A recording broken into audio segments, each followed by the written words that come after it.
cut content is something that I, at least, debate as to whether it counts as lost media. The fact that it isn't the final product means it was unnecessary or seen as unfitting for the project. While this makes sense with most projects, it can vary.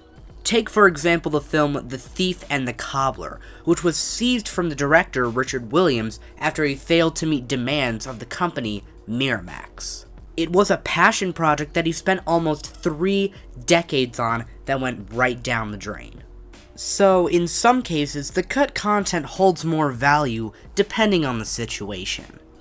I'm not here to talk about The Thief and the Cobbler, that's for another day. Today, I'd like to talk about some cut content from an animated movie you might not have heard of. Let's take a look at cut content from the 1985 movie, The Black Cauldron. First off, a little backstory on the movie. The Black Cauldron is infamous for delving Disney into their dark age, where their movies did absolutely horribly. While a lot of films made during this period are considered great by today's standards, it was a difficult time for the company, shortly after Walt Disney's death.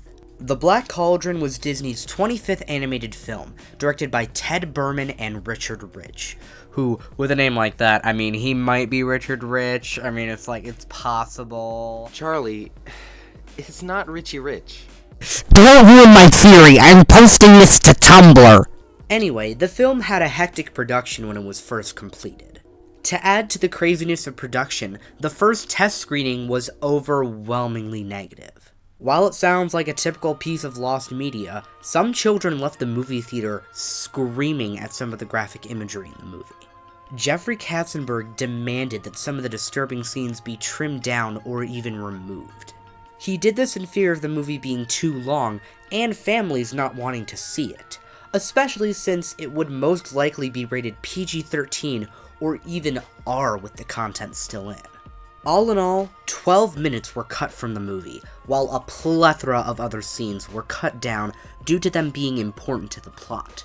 Some scenes are said to have very obvious cuts, such as the Horned King's dead army, the Cauldron-born killing some of his henchmen in a very vicious manner, and a man's throat being slashed with a sword by an undead warrior who spawned from the cauldron. While this might have worked for an older demographic, it most likely wouldn't draw as many people to see it, especially since families are a big target of animated movies, especially Disney movies.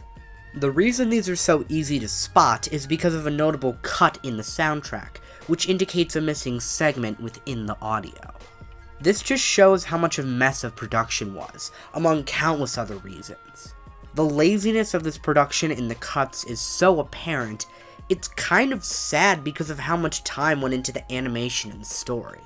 I really want to see these scenes in their original form, as it might have made the film a bit more interesting and complete.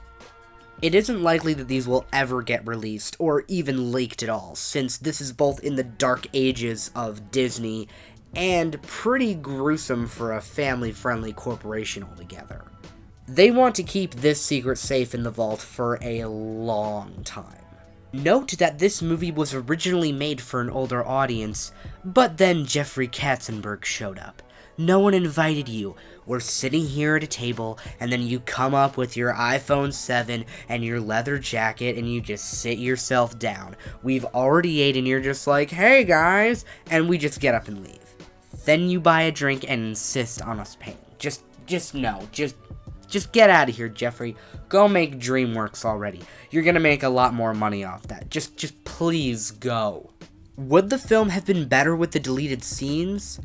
Maybe, but you never know.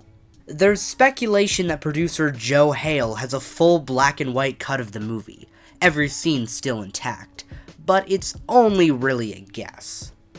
A lot of those types of rumors are usually fake, but it gives us a little bit of hope.